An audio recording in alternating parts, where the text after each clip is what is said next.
अच्छा, एक बात बताएं आपको,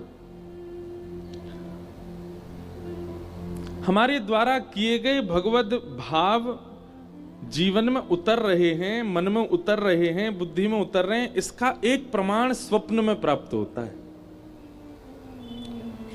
आप कथा सुनते हैं, सेवा करते हैं, नाम जप करते हैं, और स्वप्न को आप मिथ्या मत मानिएगा। स्वप्न एक ऐसी स्थिति है जिस स्थिति में आप सो जाते हैं और सोने के बाद एक प्रकार से मृतक हो जाते हैं, और मृतक होने के बाद वहां ना गाड़ी है, ना साधन है, ना घर है, ना व्यापार है, ना धन है, सब कुछ आप ही बन जाते हो। आप ही धन बन जाते हो, आप ही गाड़ी बन जाते हो, आप ही सवेरा बन जाते हो, आप ही रात बन जाते हो, आप ही वृक्ष बन जाते हो। ये स्वप्न में दिखने वाली जो दुनिया है, ये है नहीं, ये कौन है? ये हम ही बन जाते हैं वहां जाकर के। हमारे साधुओं ने, संतों ने, ऋषियों ने इस बात को प्रमाणित किया कि व्यक्ति के हृदय की वास्तविक स्थिति उसके स्वप्न में दिखाई देती है। अनंत कथाएं सुनने के बाद भी, नाम जप करने के बाद भी, वृंदावन गमन करने के बाद भी, माला फेरने के बाद भी स्वप्न में आपको वो दिख रहा है जो नहीं दिखना चाहिए। वह दिख रहा है जिससे आप भयभीत हो रहे हो। या सीधी बात, ना भय की कोई वस्तु दिख रही है, ना ऐसी कोई वस्तु जो नहीं दिखनी, बस संसार दिख रहा है, तो भी आप अपने हृदय का आकलन लगा सकते हो कि यहां है मेरी स्थिति। कई ऐसे साधक हुए, वे रात्रि में स्वप्न जो देखते थे ना, उसको अंकित करते थे, कहीं ना कहीं उसको लिखते थे, जो भी उनको स्मृति में याद आया। क्योंकि स्वप्न का एक स्वरूप होता है कि सुबह उठने के एक क्षण बाद ही आप विस्मृत होने लग जाएगा, भूलने लग जाओगे आप। 2-4 घंटे बाद जो आप बता रहे हैं वो कई बार आप मनोभाव से बनाते हैं। स्वप्न वास्तविक याद सबको नहीं रहता, पर कहीं ना कहीं हमको अपनी स्थिति पता चल जाती है कि किस तरीके का स्वप्न हम देख रहे हैं। वो हमारी आंतरिक मन की स्थिति दिखाता है।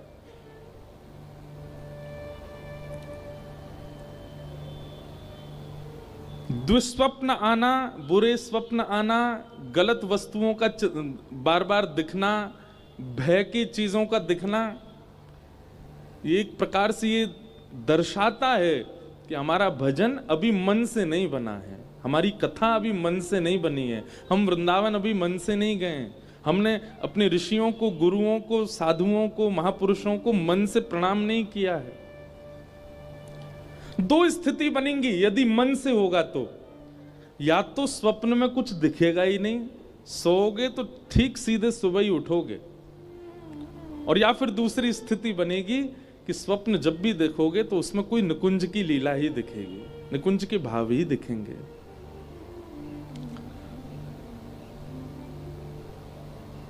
कभी वृंदावन परिक्रमा दिख जाएगी, कभी कोई साधु दिख जाएंगे, कभी कोई भाव दिख जाएगा, कभी महादेव, और ये तो विशेष रूप से होगा कि श्री किशोरी जी की, ठाकुर जी की सेवा करने वाले इनको महादेव जरूर दिखेंगे स्वप्न में, और महादेव की आराधना करने वाले इनको युगल सरकार जरूर अनुभव कराएंगे। श्री हनुमान जी का नित्य चिंतन करने वालों को श्री राम स्वरूप का दर्शन हो सकता है, मतलब विपरीत प्रेम का आभास होता है चित्त में। पर हमें क्या दिखते हैं? हमें सांप दिख रहे हैं, कोई को ब्याह दिख रहा है, कोई मरो भयो दिख रहा है, अपनों ही ब्याह दिख रहा है, कभी खाते हुए दिख रहे हैं, कभी रोते हुए दिख रहे हैं, कभी भागते हुए दिख रहे हैं। मन की स्थिति आपका स्वप्न बताता है कि आप किस स्थिति में हो, किस स्तर पर आ चुके हो। स्वप्न को मिथ्या मत मानिएगा। उसके लिए क्या करें? तो एक तो वैदिक नियम है जो कि श्रीमद् भागवत ने आज्ञा की है, गजेंद्र मोक्ष का पाठ किया करो। रात्रि शयन से पूर्व हाथ पैर धो करके अगर आप कर सको तो श्री गजेंद्र मोक्ष का पाठ करो। दुष्स्वप्न नाश, दुष्स्वप्नों का नाश होता है। और या फिर सोने से पहले कथा की कोई लीला, ठाकुर जी की कोई लीला, ठाकुर जी का कोई भाव, उसका दर्शन करो, उसका चिंतन करो और फिर शयन में जाओ।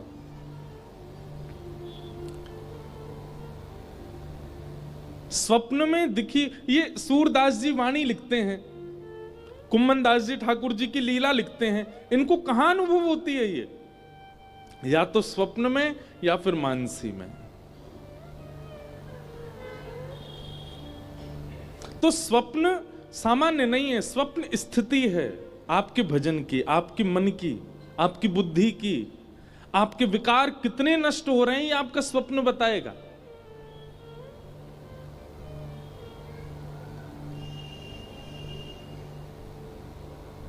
और ये सप्ताह कथा का क्रम, वह स्वप्न आवे जिससे प्रिया प्रियतम का वह अनुभव आभास हो। हमारे वृंदावन की लीला है, श्री बिहारिन देव जी बिहारी जी की सेवा कर रहे हैं और बिहारी जी की सेवा करते करते बिहारी जी से बस एक ही प्रार्थना करते हैं, कब मिलेगो मोय वो निज वृंदावन। जिस निज वृंदावन में स्वामी श्री हरदास जी विहार कर रहे हैं, जिस निज वृंदावन में सब आचार्य हैं, जिस निज वृंदावन में आप मूर्तिमंत होकर के नहीं चलते फिरते दिखाई देते हो, वो निज वृंदावन कब प्राप्त होगा।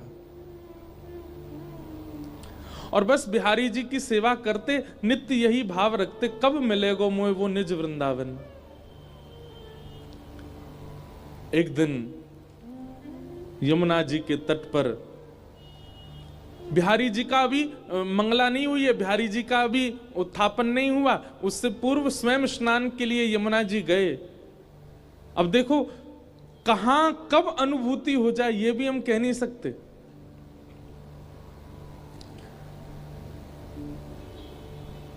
बिहारिन देव जी जैसे स्नान के लिए गए और यमुना स्नान के बाद जब नीम की दातुन कर रहे थे और दातुन करते करते करते नेत्र बंद हो गए और नेत्र बंद होते श्री बिहारिन देव जी निज वृंदावन में प्रवेश कर। अब बताओ कैसी अवस्था, अभी स्नान भी नहीं किया है, केवल मुख मांझ रहे हैं अपना, और उस अवस्था में श्री ठाकुर जी उनको निज वृंदावन में ले गए।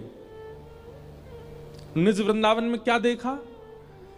श्री यमुना जी का जल सामान्य नहीं था, है तो सामान्य, पर जब आचमन लेने के लिए उसमें अंजलि में भरते हैं तो ऐसा लगता है मानो केसर युक्त जल बह रहा हो। एक अद्भुत सुगंधी यमुना जी में से आ रही है। अभी के वृंदावन में हमें यमुना जी के तट पर बालू दिखती है, पर बिहारिन देव जी कह रहे हैं कि निज वृंदावन की यमुना जी की बालू तो मणियों की है, रत्नों की है, हीरों की है, मोतियों की है, अद्भुत चमक है। निज वृंदावन में भक्तों के यूथ झुंड के झुंड एक साथ भ्रमण कर रहे हैं। कहीं से बुलावा आता है, अरे ठाकुर जी वहां विहार कर रहे हैं, सबरे चलो, सब दौड़ करके जा रहे हैं और वहां जाकर के ठाकुर जी को दर्शन कर रहे हैं। तभी कहीं से टेर सुनाई दे, अरे जल्दी केसी घाट आ जाओ, केसी घाट पर श्री लाल जी विराज रहे हैं, सब वहां की ओर दौड़ने लगते हैं। ऐसा निज वृंदावन, उस निज वृंदावन में वे सब आचार्य हैं जिनकी हम चर्चा सुनते हैं। मीराबाई हैं, सूरदास हैं, करमेती बाई हैं, कृष्णदास हैं, सब हैं वहां। और तभी बिहारिन देव जी भ्रमण करते करते ढूंढ रहे हैं, कहां है श्यामा श्याम। बिहरत लाल अचानक दिख गए। और कैसे दिखे? यमुना जी की तट है, सघन कुंज है और कुंज में एक दूसरे के गले में गलवैया दिए श्यामा श्याम रमण करते हुए आ रहे हैं। बिहरत लाल बिहारिनी दो यमुना जी के तीरे तीरे। बिहरत लाल बिहारिन दो यमुना जी के तीरे तीरे। इतना अद्भुत दर्शन होता है श्री बिहारिन देव जी को। ठाकुर जी किशोरी जी को देख रहे हैं, किशोरी जी ठाकुर जी को देख रही हैं। किशोरी जी की गुलाबी चुनरी, ठाकुर जी की पीली चुनरी, वो भी नीचे आपस में मिल रहे हैं। ठाकुर जी के नेत्र किशोरी जी के नेत्रन से मिल रहे हैं। ठाकुर जी के कानन के कुंडल किशोरी जी के कानन के कुंडल से मिल रहे हैं। नथ बेसर से मिल रही है। श्रृंगार से मिल रहे हो है। मानो श्री कृष्ण ही एकमात्र किशोरी जी से नहीं मिल रहे हैं, ठाकुर जी के अंग पर विराजमान जितने भी आभूषण हैं मानो वे भी सचल हो गए हों, किशोरी जी के आभूषण सचल हो गए हों, आपस में वे भी मिल रहे हैं। एक अद्भुत छटा का दर्शन होता है।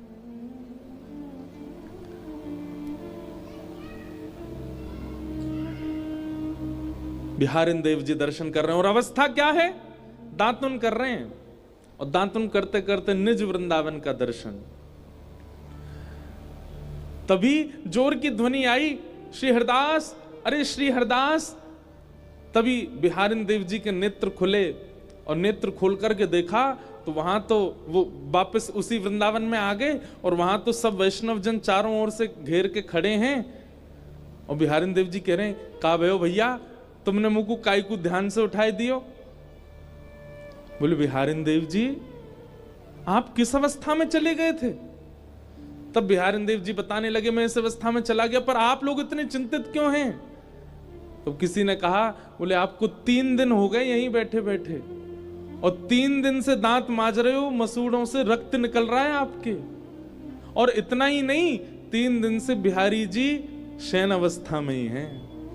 आप यहां बैठे हैं, सेवा ही नहीं हुई वहां ठाकुर जी की।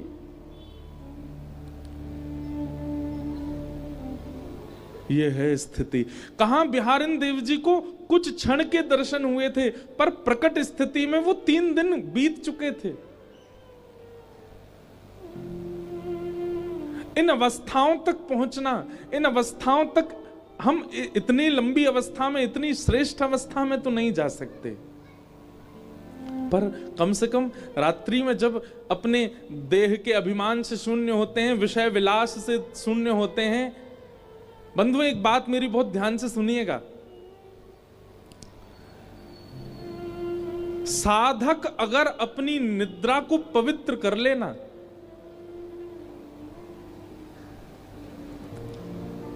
जब आवश्यक है तब अपने गृहस्थाश्रम के भाव का निर्वहन करे, परंतु अन्य भावों में यदि वो अपनी निद्रा को, अपने रात्रि शयन को यदि पवित्र कर ले, शुद्ध कर ले, जैसे दिन भर वो पवित्र अवस्था में रहता है वैसी पवित्र अवस्था में रात्रि शयन में अगर जाए ना, तो निश्चित है, हम व्यासपीठ से दावा देकर के कह रहे हैं कि रात्रि के स्वप्न में उसे प्रिया प्रियतम का निश्चित आभास हो जाएगा।